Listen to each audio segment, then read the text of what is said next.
is what it is, okay? I said, empty your mind. Be formless, shapeless, like water. Now you put water into a cup, it becomes the cup. You put water into a bottle, it becomes the bottle. You put it in a teapot, it becomes the teapot. Now water can flow or it can crash. Be water, my friend. What if God is water? It's an intriguing concept that invites us to explore the many possible meanings and perspectives behind it.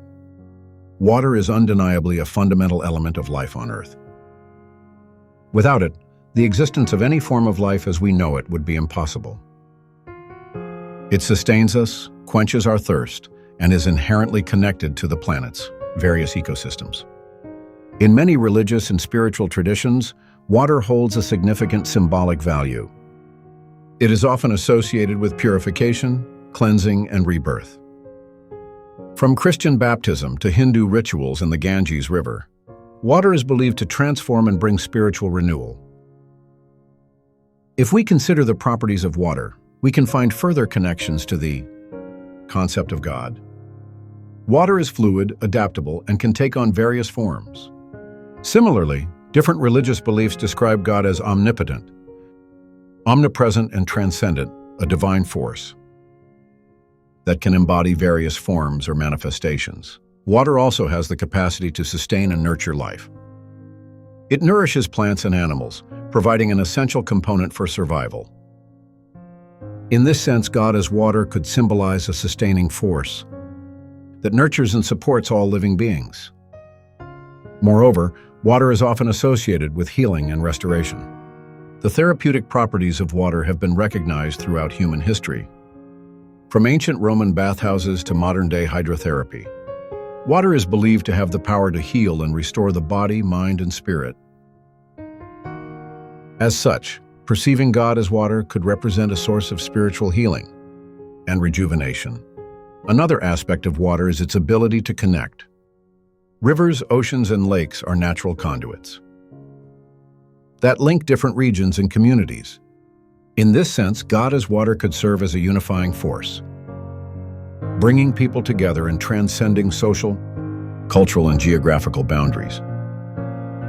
Furthermore, water possesses a tremendous strength.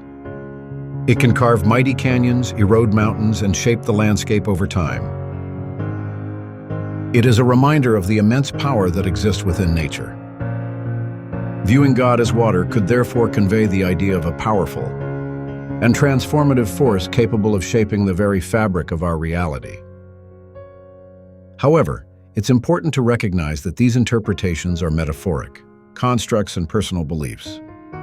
The concept of God is subjective and deeply rooted in individual and cultural experiences. While perceiving God as water may resonate with some people, it may not hold the same significance for others. It's crucial to approach discussions about God with an open mind, respecting the diversity of beliefs and interpretations that exist. Whether we conceptualize God as water, fire, energy, or any other metaphor, what truly matters is the pursuit of understanding and meaning. In the end, the question of whether God is water is an open-ended inquiry that invites contemplation and reflection. It encourages us to delve into the depths of our own spirituality and explore the multifaceted nature of divinity. So you saw the intro with Bruce Lee talking about water. You saw the other video talking about, is God water? Now the reason I'm doing this video is because all of a sudden I'm seeing a lot of content, a lot of stuff come viral asking this question, is God water?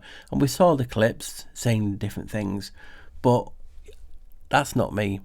I have a little flirt, a different flirt, and I look in depth, I look into the etymology of words to find these little gems, or gold as I say. So over the years I've done many a video on water, looking at it a lot different than a lot of people have. So with all these videos that I've done, I want to put into a new video, see if I can find anything new to put in it, and you know, a nice melting pot video, and hopefully it'll create a few wows for you guys. So I want to start with Genesis, and there's a method to my madness here, because the famous verse that everyone knows talks about us being, in a firmament, in the void, the waters above, waters below. So I'll read it out now for you. And God said, let there be a firmament in the midst of the water, and let it divide the waters from the waters. And God made the firmament and divided the waters which were under the firmament from the waters which were above the firmament. And it was so. And God called the firmament heaven. So that, to me, is spelling out that we're in a void, we're in an enclosed system. Obviously to stop the waters from above, the waters below. So that's why I'm looking at it, because obviously God's water, he separated himself. Two-faced nature. Name of God that I've researched in that term that is also associated with being a creator God. So when we're looking at things like this, an enclosed system comes to mind. And where do you see the etymology I found that I've showed you many years ago, but a lot of things get forgotten about, especially for me. So when we're looking at the pirate, and if you remember from my old video a couple of weeks ago, pirate is basically the Proto-Indo-European root of a word. I said, doesn't it remind you of pirate? Again, association with water, maritime law, all this. Why is it all to do with water? Because it's divine. And this is correlating to, is God water? So when we're looking at the Proto-Indo-European words, one of the words shared with a lot of Slavic countries for water is voda, V-O-D-A. And I'm like, voda sounds like vodka, and I think that's where the word comes from. But voda sounds like Yoda. and I'm like, is there a connection there with a religion? And the Vodan, which I think is related to voodoo, that's where it comes from, I believe. I might be wrong, but it is the earlier branch of it, obviously, because it was in Africa. So Vodan teaches the existence of a single divine creator being. Below this entity are an uncountable number of spirits. And again, I've made a video on the etymology of spirits that I'll include in this video too, because is the water a spirit? Who govern different aspects of nature and society. The term Vodan comes from the Gabar or Gibi or Gabar languages of the Niger-Congo language family. It translates as spirit, God, divinity, or presence. And it's slightly like Voda, which means water. So that intrigues me. So let me quickly break down water, and I've done it before. So I break all my words for spell etymology into twos and into threes. So water becomes what. And as you know, in Thailand, Cambodia and places like that, a wat is a temple. Intriguing that, isn't it? But look at it underneath. It's also from Sanskrit, vata, water, water. Sometimes we accents here, we go water. And it means enclosure. So straight away, what did we talk about at the beginning of this? About a firmament and an enclosure being in the midst of the waters above, the waters below. I've talked about us being in a cave, within a cave, and within a cave. Similar type of scenario, just a little bit different. So what from water means enclosure or a temple. So what does ER mean from the water? Oh, look. Proto-Indo-European root meaning pirate. The pirate again is saying ER means earth or ground. So water means an enclosure, earth, ground. So basically enclosed, no, the ground is enclosed. Is that not wow? Because that's what's just telling you in Genesis. Remember, being within the waters above and the waters below. And I've just showed you water means enclosure, earth and ground. So the earth is enclosed. Again, why is this not being talked about? It's just me breaking it down. I'm not saying it's fact, but it's pointing to what people class as a fact. That just blew me away. So when we started looking at other things, like why did it include Bruce Lee at the beginning? Because when Bruce Lee's talking about water, he's telling, like, be formless, shapeless like water. But put water into a cup, it becomes the cup. Put a water into a bottle, it becomes the bottle. Put the water in a teacup, it becomes the teacup.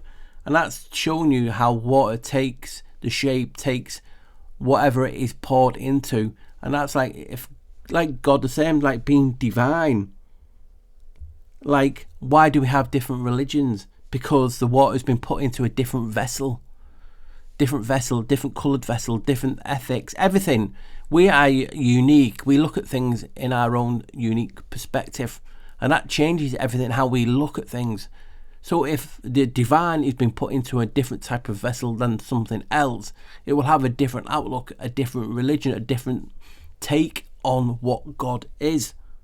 That is how I'm seeing it. So the water is then contained in a vessel, and that's why we have all these vessels, ships, captains, pirates, everything.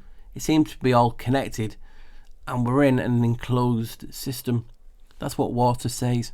So that's what you can expect from this video, all this and so much more. Right guys, so what you're going to see now is me leading up to a clip. I didn't want just to show you an old clip and you think, what's he talking about with the Apocalypse, etc, etc. So I want to lead up to it, show you some things that hopefully will blow your mind and show you just why you're understanding how deep this water goes. So throughout history, water has been used as a symbol of wisdom, power, grace, music, and the undifferentiated chaos that gave rise to the material world. So knowledge and wisdom are two distinct concepts that are often used interchangeably but hold different meanings. While knowledge refers to the acquisition of information and facts, wisdom involves the application of knowledge along with experience, insight and good judgment. Basically, if you can have all the knowledge in your world but you don't have the right wisdom, you don't know how to use the tools, you don't know how to use that knowledge that you've required. And obviously water and that has been associated with this. So when people talk about, and you've heard it many times, even me saying it in videos, oh, they go history, but they go history. Well, etymology, the word history comes from the ancient Greek term histor. Now histor, tor is German for door. So basically you could say his door. Who's the god of doors? Again, this connection that you will keep seeing with Janus and his various names. It's mind-blowing when people don't research it. It basically means histor means wise man. So again, linked with water, because water's been linked forever with wisdom. So wise men is tied to water. So this is a segue into something else. Now you can see on the screen the fish gods. Now some of you may know or may not that obviously they're tied to knowledge and wisdom. But before that, people will automatically say, oh yes, that's where the church got the mitres from, the fish hats. It's just a coincidence that they adopted the fish hat in the 11th century. Just a curious number. You know, it means nothing. So, why am I showing you this? Because one name, some people will say it's Dagon in some religions, others will say Oans. Oans, etymologically, is tied to Janus. Oans in Mesopotamian mythology, an amphibious being who taught mankind wisdom. So again, he came from the sea, a fish god. Oans, as described by the Babylonian priest Berossus, had the form of a fish. Why Christianity have a fish? I've been into that a lot lately, haven't I? But with the head of a man under his fish head, and under his fish tail the feet of a man. So again, linked with wisdom. They came out the sea to teach humans some wisdom. And these double-headed figures have precursors in Assyrian depictions of Oans, with a human head in front of a fish head behind. Janus, most prominent remnant in modern culture, is his namesake. I keep telling you, it's him. And basically it goes on to say that the month of January, Januarius, which begins the new year, they moved it. Remember, originally it was the 11th month and they moved it to the 1st. Look at the name Arius. We'll talk about that soon. So, as you may know, they also was called the Seven Sages, but they were given the title of Apocalypse. Now, according to ancient Mesopotamian beliefs, the Apakalu was sent by gods to impart crucial knowledge to humanity, covering areas like agriculture, law, religious practices, hence you get in maritime law and things like that, because they came from the sea. They were the Pirates. They were revered as wise protectors, and their imagery can still be found in Assyrian and Babylonian reliefs. Now, this intrigued me at the time because obviously when you open your phone, depending on what phone you have, if it's an Android, you use an APK file. APK is a file format for installing apps on your device. Apakalu is spelled APKALLU. And I thought, wonder if there's any connection there. So let's go on with this a bit more, because the reason I'm talking about this is because in some terms in his story, they say that humans weren't producing enough food, etc., to give to the gods, or sacrificing enough. So they sent these Apakalu to basically give humans a bit more brains. And I don't think that worked, did it? Anyway, so I want to get on to this, because when you look at these TikTok videos, one bit sticks out and they always hone in on, well, you know, when you are birthed into this world, you are birthed with your mother, but your waters break. You're coming through the waters, and obviously the living waters. So you were birthed, and if you look at these things like from ships, it's intriguing because obviously birth, we are birthed, birth, but ships are berth, is a term used in ports and harbours for a designated location where a vessel may be moored, usually for the purposes of loading and unloading.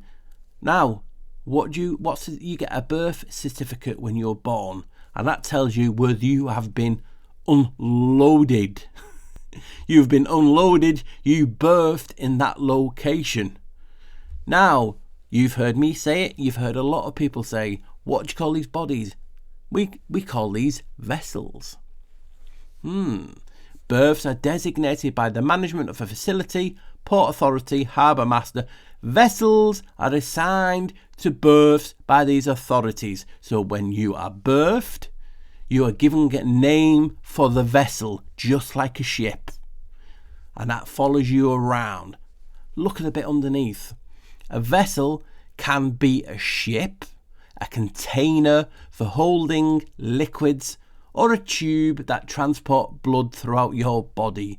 Vessels has a number of different meanings, yet all of them relate in some way to liquids and transportation. How mind-blowing is that? You are birthed, and as soon as you are unloaded, you are then given a name for your vessel that you're tied to. You do it the same with a ship. You put a name on the side of the ship. You are a vessel, and you are assigned a birthing name that follows you around.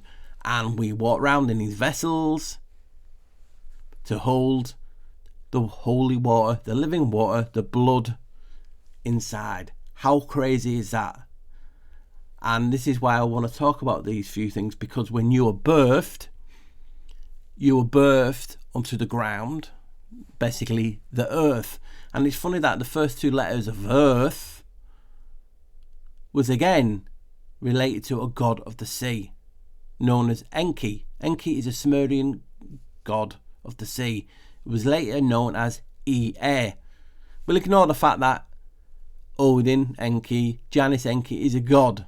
Yes, Janus, Odin, Saturn, all them are all the same gods that I've been telling you for years and years and years. Wow. So you can see why I'm excited and why I had to show you this, because it'll build up to the clip that I've got coming soon. So guys, it must be a pure coincidence that there is another god called Portunus, god of ports. We're talking about the port authority and the port and the harbours and the quays where your vessel is birthed.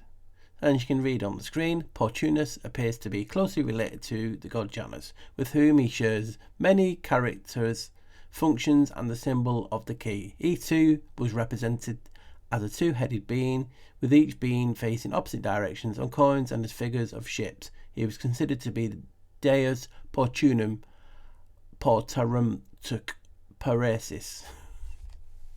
And maybe I'll find that out while I'm editing it and tell you what that means. And it means basically that Portunus or Janus is god of harbours and governor of ports. Basically so important, but that's when we get named. It's when the seamen arrive. Crazy, isn't it? And again, this is just showing you the link with maritime law, the sea and water that we're talking about in this video. Two ships basically meet at the docks. It's not a song, by the way. And one ship offloads all his seamen onto another ship via the birthing canal.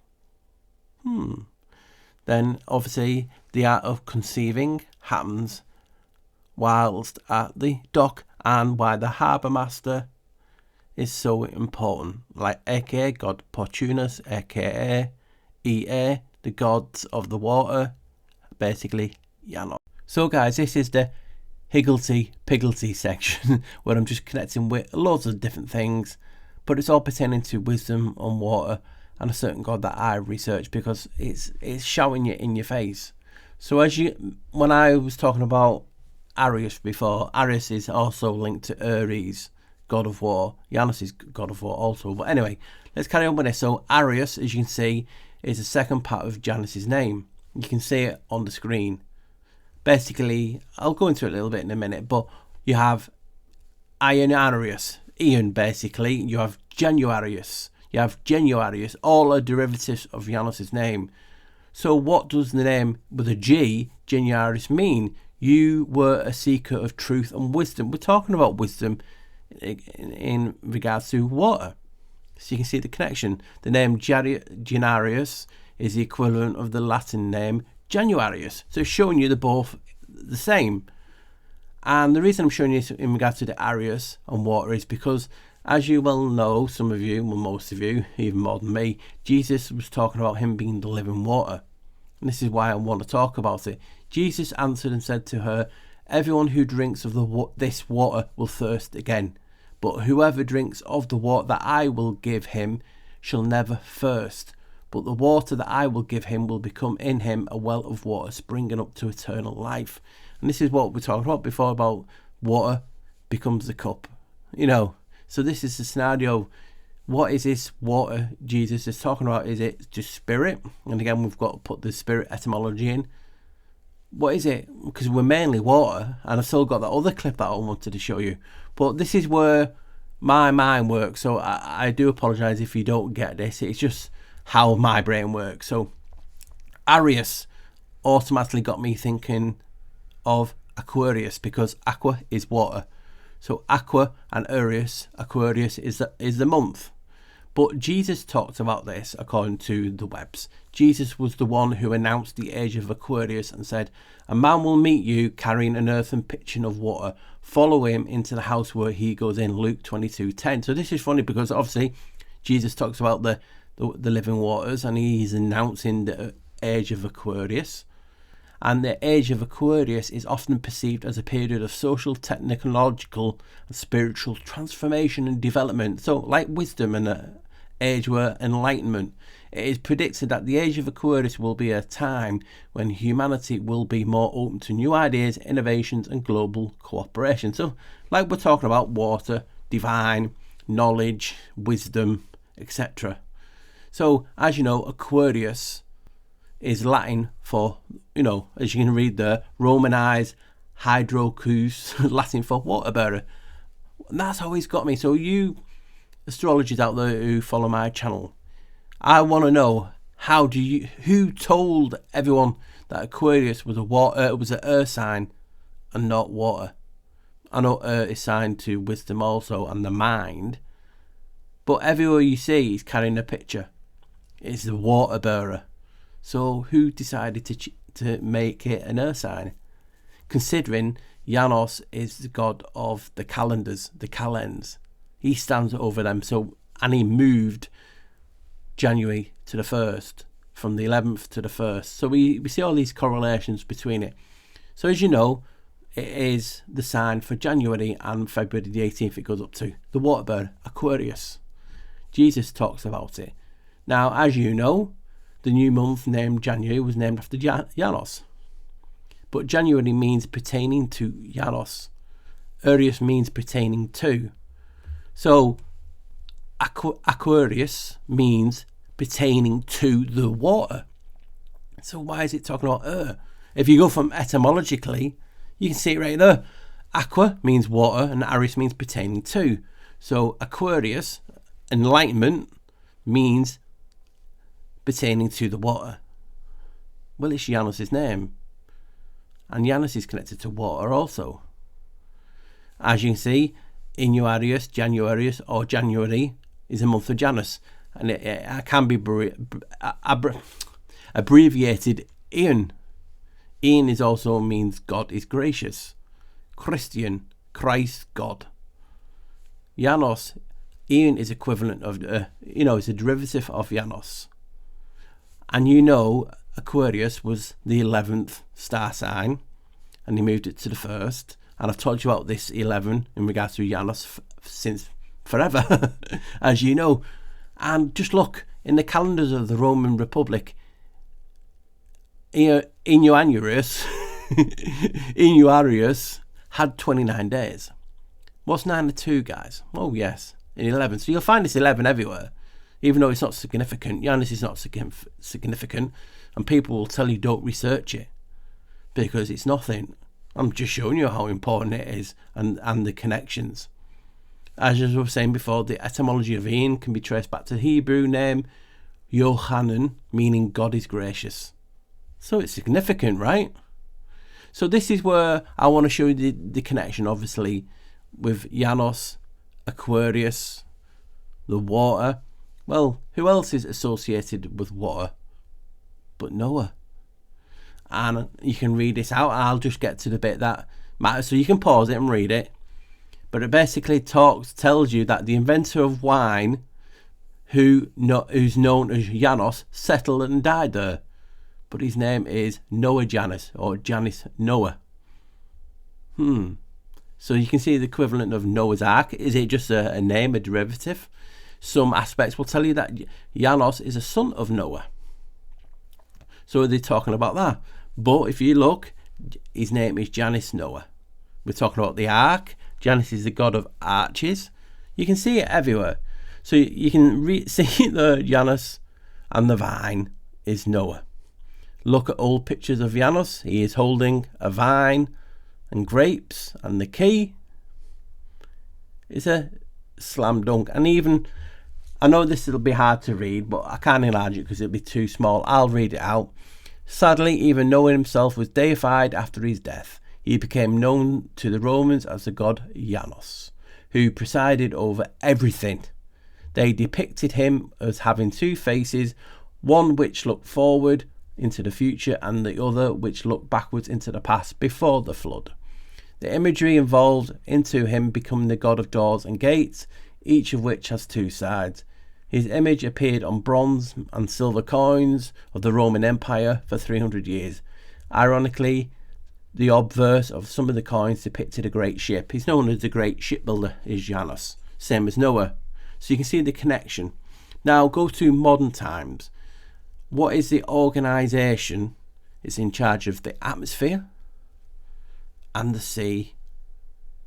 And yes, it is called NOAA. The National Oceanic and Atmospheric Administration. It's right there in your face. And just look at the symbol. Noah, Janus' name, the two seas, the two oceans, and the dove in the middle. And I see a dove. Hopefully you can see a dove. Anyway, as the floodwaters were receding, Noah sent out a dove from the ark. Genesis 8:12. The symbol of peace.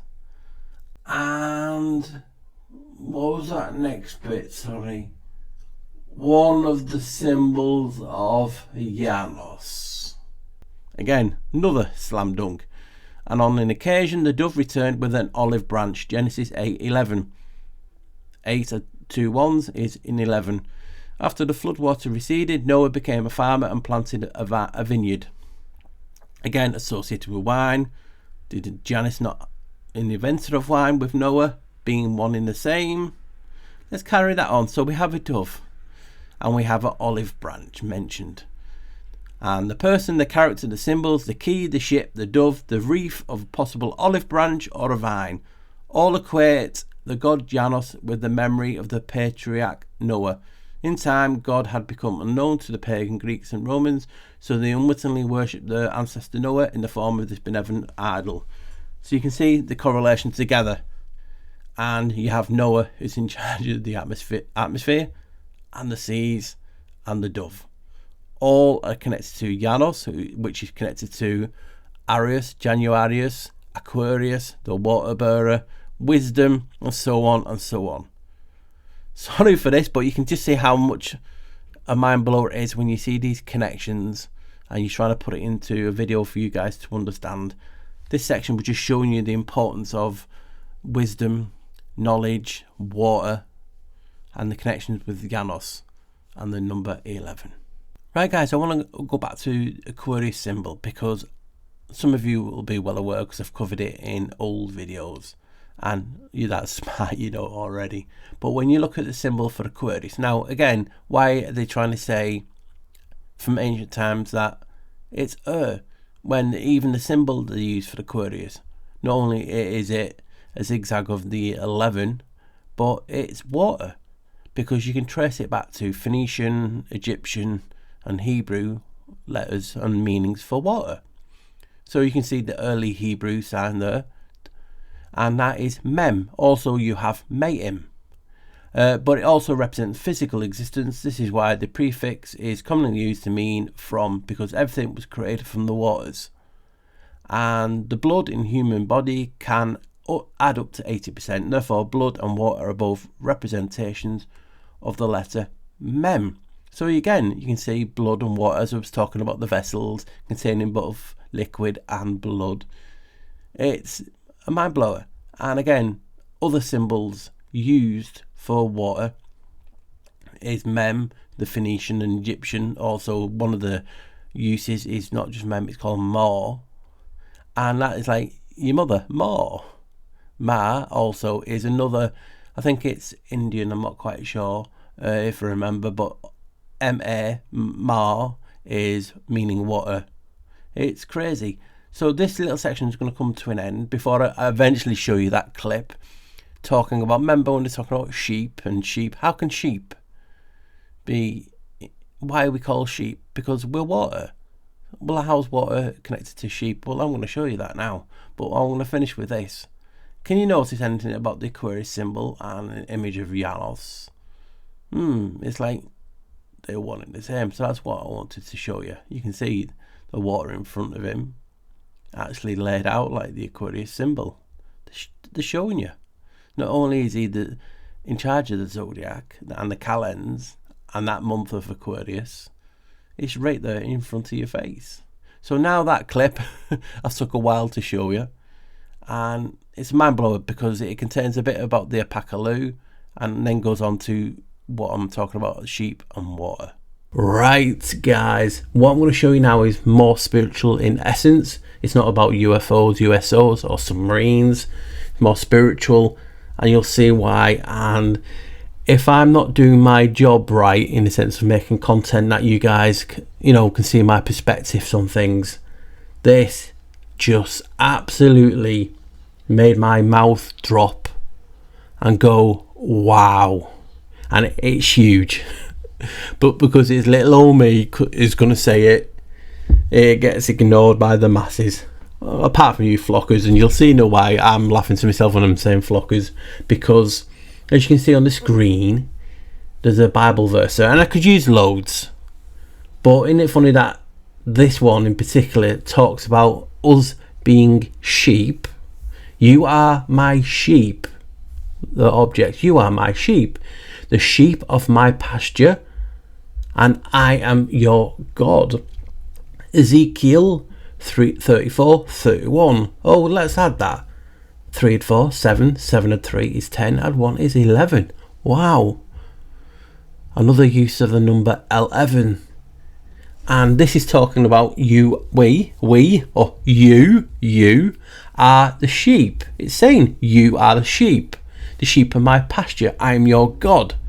Now, the Apocalypse, remember, was sent out from the gods, or the gods themselves, because the sheep, us, weren't doing our jobs correctly of doing the agriculture, toiling the land, and we were stupid, basically.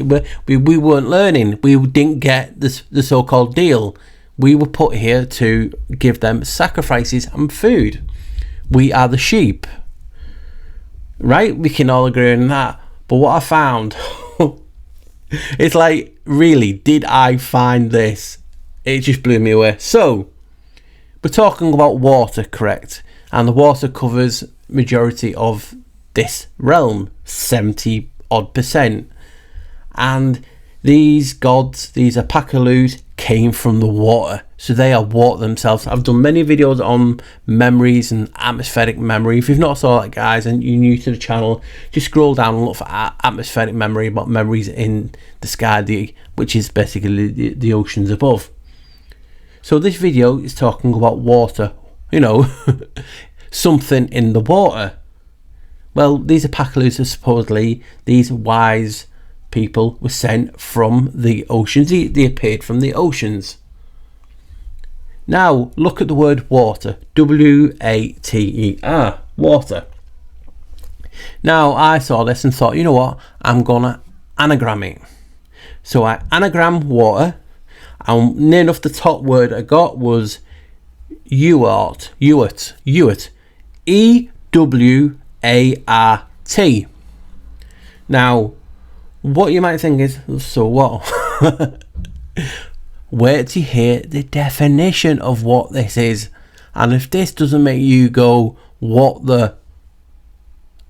there's something wrong. So, you are my sheep, the sheep of my pasture, I am your God. So the people on land are the ocean's sheep. Anagram water, I got Ewart, and basically it comes from French form of Edward, but occupational name for Middle English, Eward or herd keeper of the sheep. What the fuck? So water anagrammed into E-W-A-R-T, and that word is a herd keeper of the sheep. You are my sheep, the sheep of my pasture. I am your God. Wow. So the anagram made Ewart, and they are a herd keeper of the sheep. I'll put it on the screen. Ewes were kept for their milk, which was cheese was made. The name also has survived as Howard. Ewes, obviously the young sheep. E-W-E-S, ewes. You are my sheep. Y-O-U is E-W-E-S, ewes. Ewes, we are ewes. I'm just blown away, guys. About this.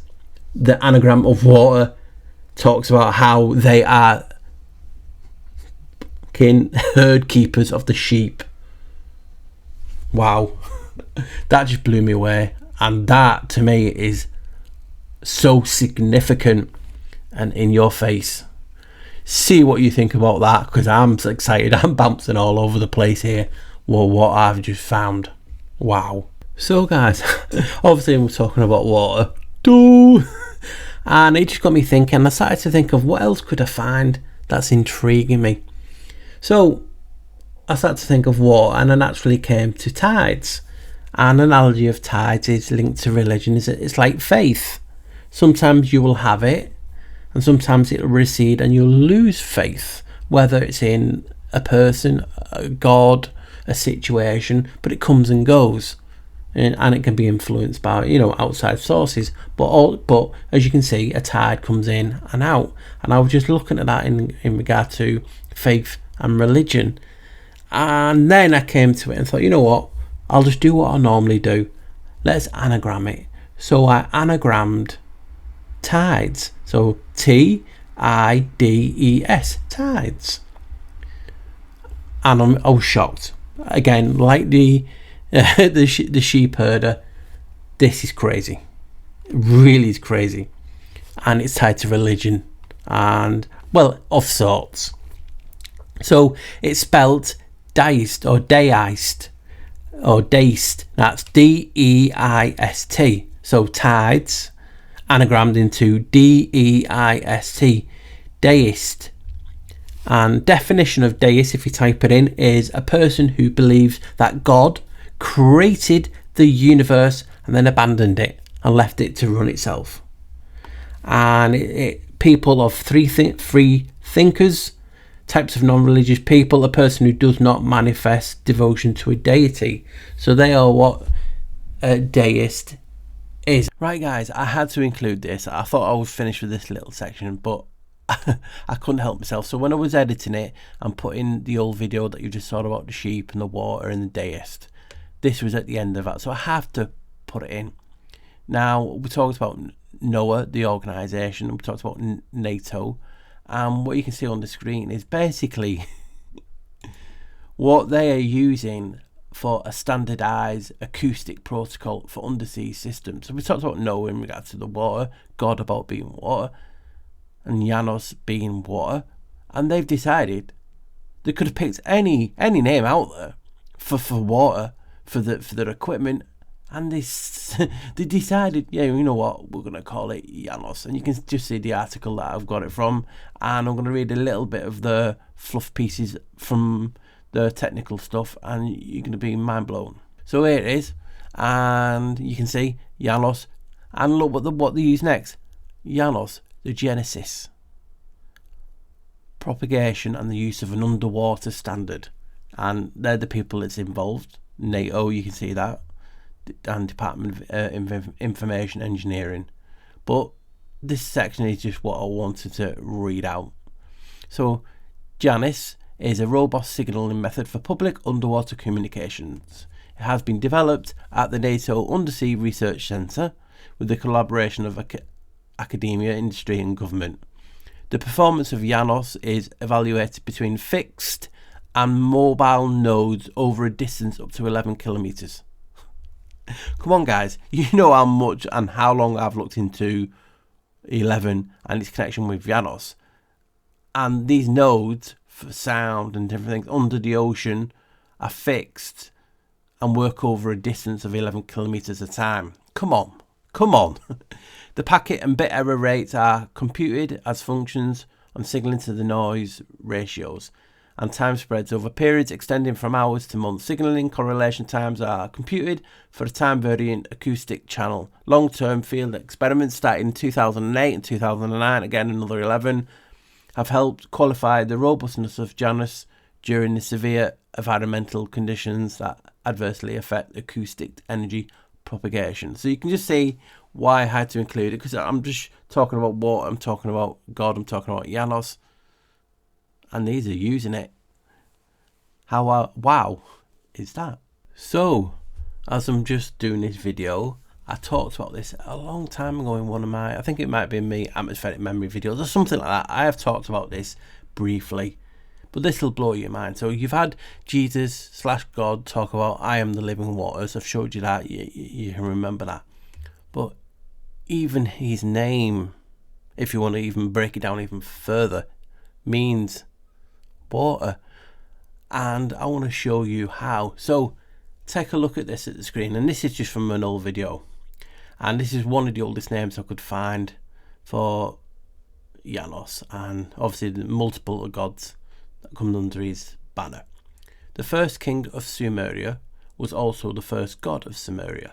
He was a deified king named Ia. Ia in Greek, numerals and that is number 11. That's just a coincidence. People will say as soon as you say Ia, the reverse, the mirror, is AI. Anyway, and he was known as the Lord of the Flood, water, or Lord of the Deep Waters.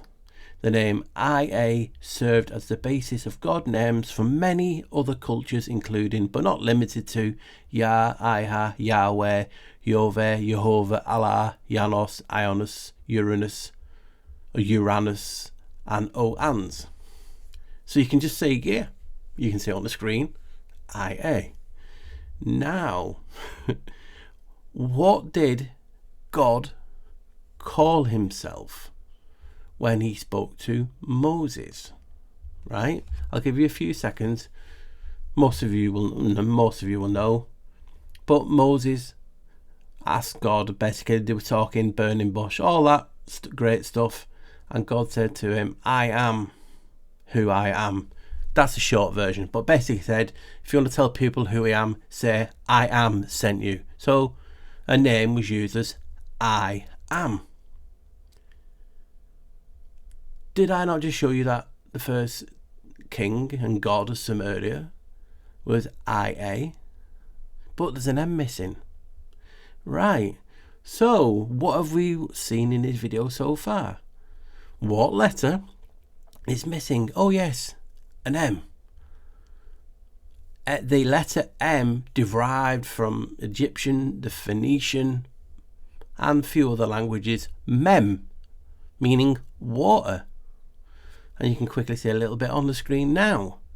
So now you're saying and seeing God's name IA is missing the M. Put the M on, I am, is I am water. Yah comes from water. You know, if you want to go like that. But it's basically saying I am who I am. It's basically saying God from the water. Is God water? Is God everything? But for this video, I can just show you plainly. You can't get any more than that. What you see on the screen, his name was IA. You put the M, which comes from mem for water, and now IA becomes I am. So Yah from the water. That mind absolutely just blew my mind. You can't get any more slam dunk than that. And I always say, if that came from someone else on a big channel, it'd go viral on a lot of this stuff that I've put in this video. And I never used to back myself and big myself up, because that's not who I am. But sometimes you get tired of people taking all your stuff and using it and not giving you the heads up or sending people your way. So I'm claiming the right to big myself up in future. And you can see, you know, I know this is a lot to do with my opinion, but I am can be IA and the M from the water. There's no way of getting around it. That just blew my mind. Hopefully it blew yours, because I did it a long time ago, and amongst a lot of things it gets forgotten about, even from me. So earlier I promised you the etymology or spell etymology video for spirit. Now this I don't think is on my channel now. I made this when I was the Black Sheep researcher the first time round, so many years ago I made this, and I've not uploaded it, so it's old. So forgive the oldness, but I will put it up now, and you'll understand in a minute why I'm talking about the spirit in regard to water and what if God is water and all that. So here's the old video now. It's only 3 or 4 minutes long, and it's a spell etymology and breakdown of the word spirit.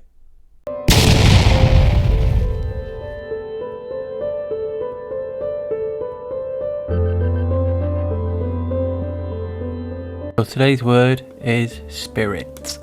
Spirit. Spirit. And as you can see, a noun, the non-physical part of a person, which is a seat of emotions and character, the soul. Example, we seek a harmony between body and spirit. Another one is the prevailing or typical quality, mood or attitude of a person, a group of period of time. Obviously, I don't take what these say as fact. I'll do my own looking, and what I found I believe fits better again. So hopefully you've enjoyed this. Thank you.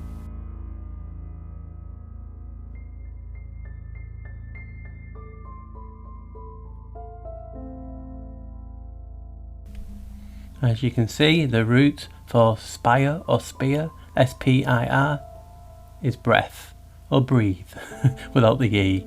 Examples: spirit, conspire, inspire, expire, perspire, and respiration. So it's interesting that. So the SPIR means breath. Right, here comes the it. It. Origin, Germanic. English, he. Old English, hit. Dutch, het. It. Old English, hit. Neuter of he, of Germanic origin, related to the Dutch het. So it means he. Well, could mean hit, but you'll see now it just makes more sense being he, as it states. So spirit could mean he is the breath. Interesting that, and makes more sense. So guys, you just saw me break down, even though it was an old video, the spell etymology of spirit, and it meant he is the breath. And as I was editing it, as I do, I got thinking, how could we use water again, if water is God, into a religious context? And I'll show you a few little bit things on that, but what sprang to mind was this one that I'm going to show you straight away. So water has 3 forms of matter. Forms of water you can see on the screen are solid, liquid, and gas. Now, how could I change the context of that to be religious? Now, what if I did this? So solid became the Father, the liquid became the Son, the living waters, and the gas, the vapor, became the Holy Spirit. Now, some of you out there will straight away will go, he's talking about the Trinity. It's funny that God has 3 forms, 3 states of matter: the Father, the Son, the Holy Spirit. Just like water has a solid, a liquid, and a gas. So, as you know, what is the Holy Trinity? Well, it's basically God is the Father, the Son, and the Holy Spirit, distinct but inseparable, eternally one in essence and power. That to me could describe water. That's just mind-blowing, isn't it? So hopefully you enjoyed that a little bit. That got me, wow.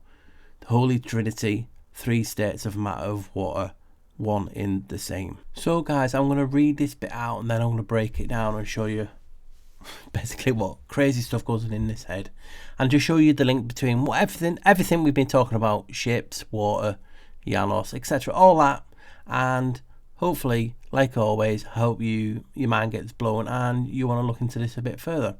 So baptism, obviously in regarding to water, is a Christian sacrament of initiation and adoption, almost inevitably with the use of water. It may be performed by sprinkling or pouring water onto the head, or by immersing in water either partially or completely, traditionally 3 times, once for each person of the Trinity. See again, 3 states of matter, 3 forms of God in the Trinity. So you dip yourself in the water for each one of those: the Son, the Father, and the Holy Spirit. Like 3 states of matter: solid, the liquid, the gas, the vapor. It's crazy, isn't it? So let's break it down. Baptism caught my mind straight away, so let's do a bonus spell etymology. So bapt, B-A-P-T, basically obviously is be baptized, give a name to something. So we're talking about water. Oh look, the 11th century. That 11's from Latin baptizer, from Greek baptizein, immerse, dip in water, also figuratively be over one's head in debt. So are they saying as soon as you get baptized, you are in debt, like an IOU? Crazy, isn't it? Or to be soaked in wine. Who's God of the vine? In Christian use, baptized, this is from baptain or baptain, to dip, to steep, to dye, colour, which is. So you can see that's regard to a ship.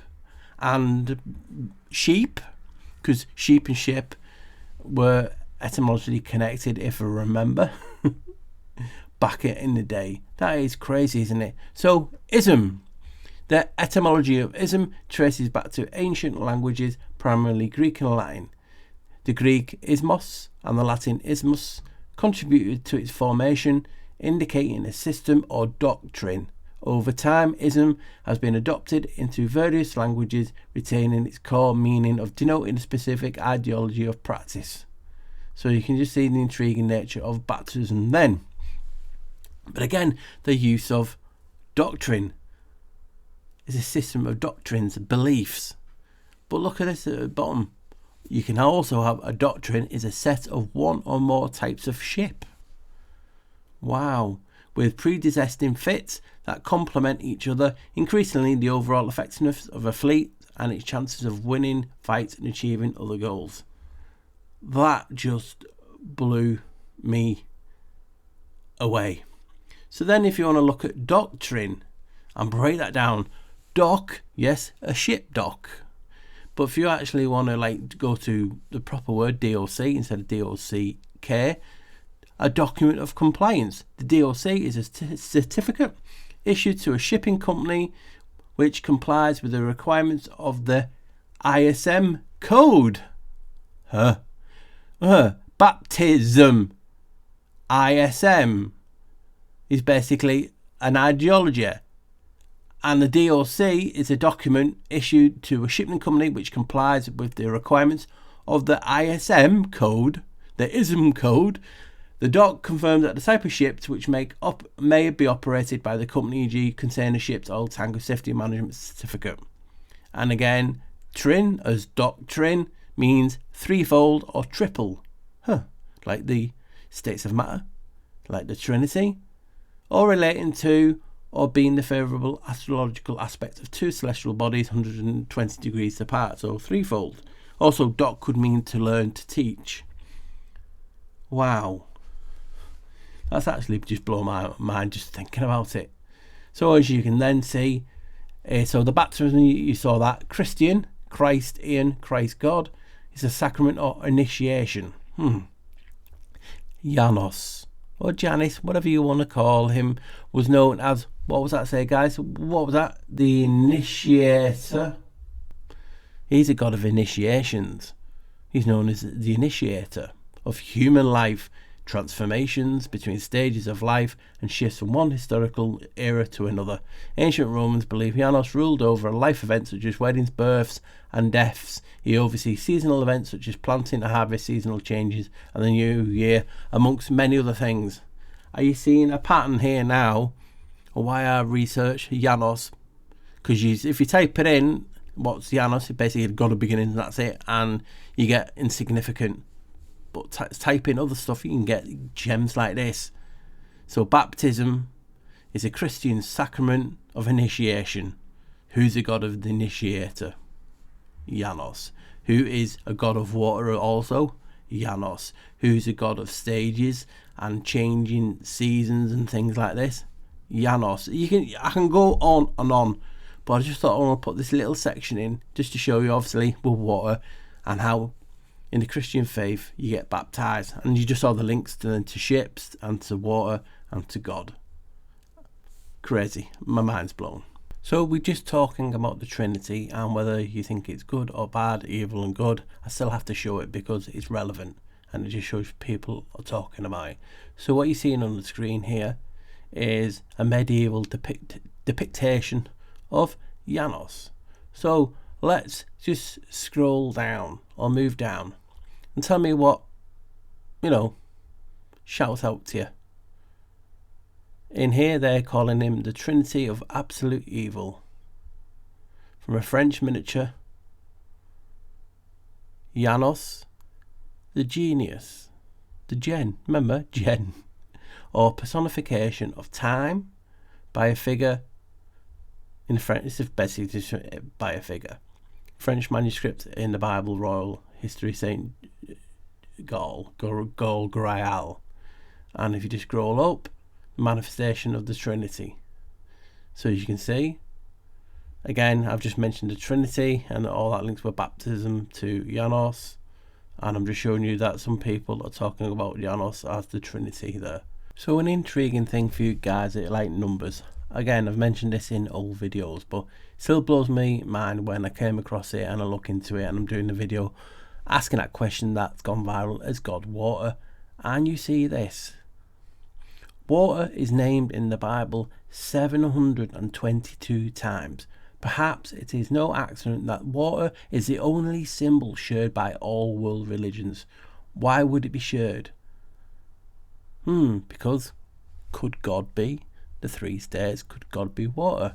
But look at the 722. Let's add that individually. 7 add 2 is 9. 9 add 2 is, you got it, 11. Always pops up, always hides that 11. Shows you it's something significant.